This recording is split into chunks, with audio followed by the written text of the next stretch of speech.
Hello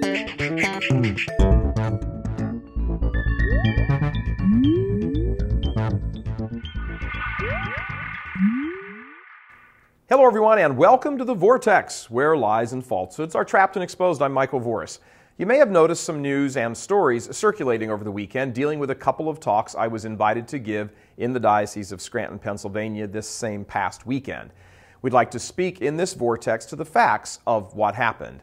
Because of the time constraints, we can't do it in great detail, but we will attempt to present all of the relevant facts. About a year ago, a Catholic layman and his wife, with no ties to any organization or group whatsoever, just a regular Catholic sitting in the pews, discovered our material on the internet. He began listening and after a while contacted us and shared his story about his faith deepening and developing a much greater sense of awe about the church and his faith. There's much more to his story, but we'll leave that to him for his discussion. He presented the concept of having me come to Scranton and talk to some faithful Catholics about the glory of the faith and the privilege of being Catholic and the great responsibility that places on us to evangelize in a world where so much evil and corruption is the norm, both inside and outside the church. So a talk was arranged. It happened to be at Marywood University, as well as a couple of other locations on church property. Unfortunately, some individuals at Marywood who are not welcoming or accepting of anyone who speaks in direct and unvarnished terms about the faith, these people raised a stink, apparently a big stink. They threatened protests, etc., and eventually school administrators capitulated and the talk at Marywood was canceled by the same people who subscribe to the tenets of so-called academic freedom.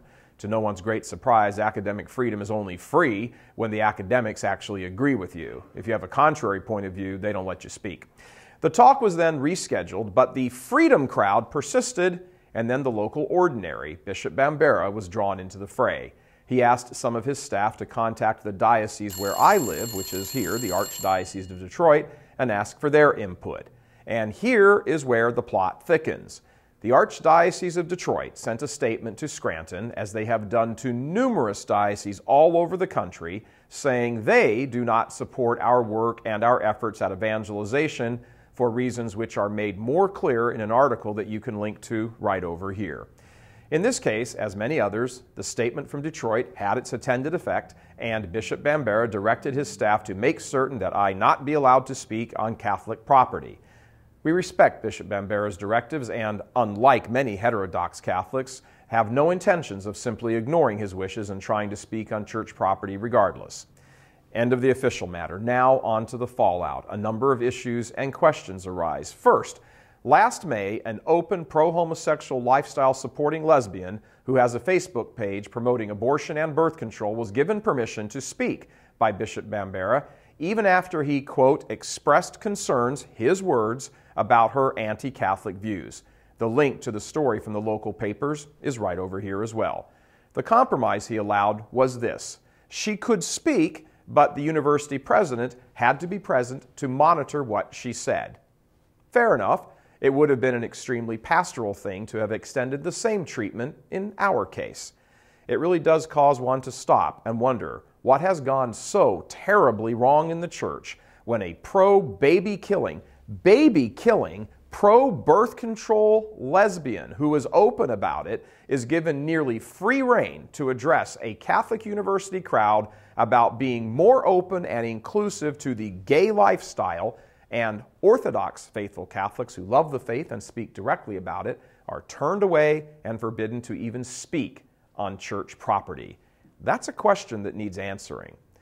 I want to take a moment here to stress this point. This is not about me or Real Catholic TV. We are, of course, involved in the center of this particular event, but this particular event is only one. It will pass. It's one in a long, long pattern of faithful Catholics being dismissed and marginalized and subjected to a double standard on the part of those inside the church who Pope Benedict calls professional Catholics. We've spoken on that issue a number of times recently.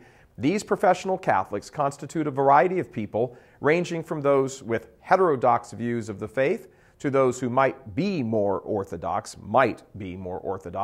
but simply go along to get along, the status quo, don't rock the boat crowd.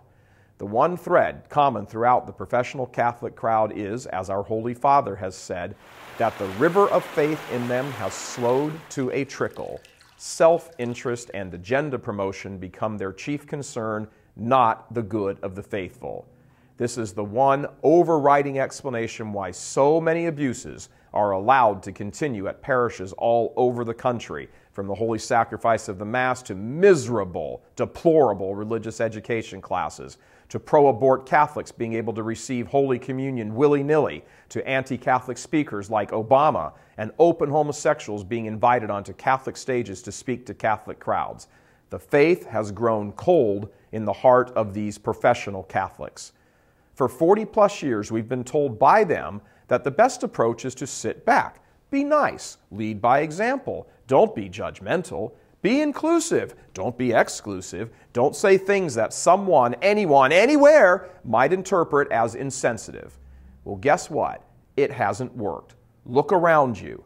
The faith is in retreat everywhere, and it is in retreat because too few Catholics care enough to actually rock the boat and declare the eternal truths the way they need to be, which is boldly and directly.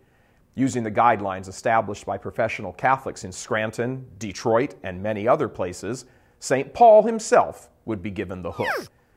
The talks in Scranton are being rescheduled off church property, very likely for this coming weekend. We'll send you the links from the organizers just as soon as they get details finalized. Please keep this entire situation in prayer. What the church needs is the unity our blessed Lord pleaded for the night before his passion. God love you. I'm Michael Voris. Please help us keep delivering these kinds of messages that so desperately need to be heard and acted on. Join RealCatholicTV.com today as a premium subscriber. Become immersed in the faith established by Jesus Christ. The Catholic Church is the only hope against evil because that is its God-given mission. As our Lord said, apart from me, you can do nothing. Join RealCatholicTV.com today as a premium subscriber and come to learn and love Christ more deeply.